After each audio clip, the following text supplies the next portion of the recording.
Okay, so on this next part of my derby car build, it's going to be fixing this derby car and trying to make it rerunnable. So let me show you what I've done already. What I've already done already is I've cut out all my 1-inch thread off that went up through the core support, so I can start pushing on this fender in the core support to get it kind of a wee bit lined back up into place. And I've already took my porta power and got some wheel clearance back here. And I'm not really done with it, but now I've got the clearance back in there to in case I need to move this car. I gotta do the other side still. So what I'm going to do now is start trying to push this core support forward a little bit right up here at this corner, and then I'll also start beating this over to kind of straighten out the fender. So I'm going to do that now, and then I'll get back with you. So that's kind of the first part of this, besides working on what I'm going to do with this front clip. So the fender core support's pretty close enough to where now the frame can be put back into shape. I actually got this part of the frame, it's back into its almost original position, because now you look up the steering shaft, which is kind of hard to see, it's straight again. Pretty straight. There was power steering was right on the power steering box. Well, the gearbox. This fender is straightened up. But yeah. So what I think I'm gonna do, because this frame's kicked up pretty high, I'm kind of in the moments of just sitting here thinking about it and working on it, which now I can see that the core support needs to be shoved back a little bit, but that's no big deal.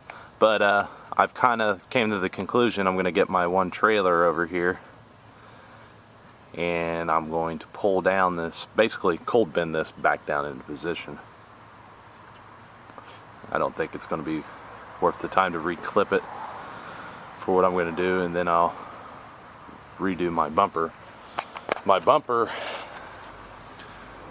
was welded onto the back plate of it, and the back plate is still here, so when I get around to redoing that, I'll kind of show how I'm going to fix that. Plus, what I'm going to do is I ran the stock mounts.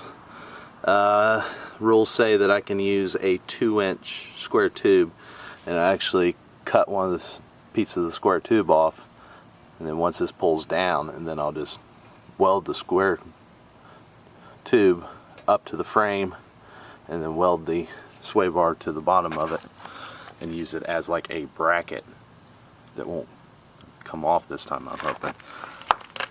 But my rules state that I can have 4 3x3 plates that are 1/4 inch thick, and then that, once this gets all bent back down in place, I'll actually weld one on this side and weld one probably on the other side.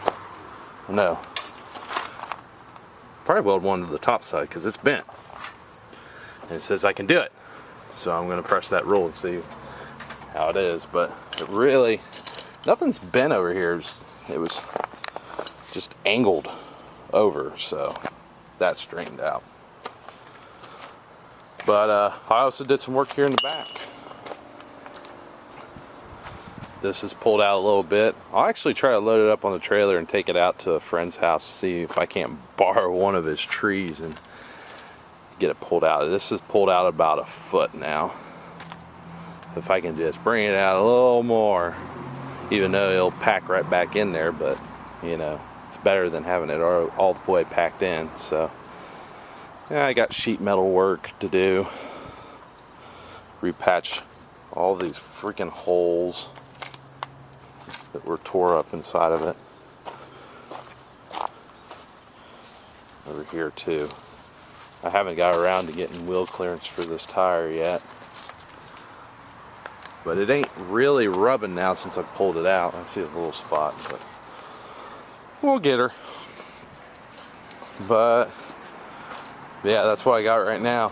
Yeah, and how I kind of pushed this frame out is I had my porta power, and I hooked it right here, and then went across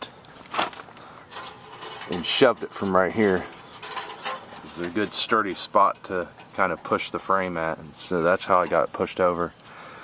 And then I kind of pushed this frame over a little bit by going from here and unfortunately putting it right here against the gearbox, and that actually pushed it over to its final spot it needed to be, plus pushed that over, plus I kind of knocked down that ridge by heating it up and then beating it down. So that'll make a good spot for that 3x3 plate to go in there. But all I have to do is basically get this thing strapped down to a trailer, hook a chain around here and get it held down to the trailer real good, and then I'll come up under here and try to push this part of the frame up, and then it'll even it up. Hopefully that'll work. I don't know, I'll think about it a little more before I actually start doing it, or start doing it just a little bit. But it looks like I'll have to take my sway bar out to do all this. No big deal. But yeah, that's what I got going on right now. So I'll keep you guys updated on how this is, turning out. So thanks for watching, and thanks for the comments on my last video, but I don't think I'm going to be reclipping this car, so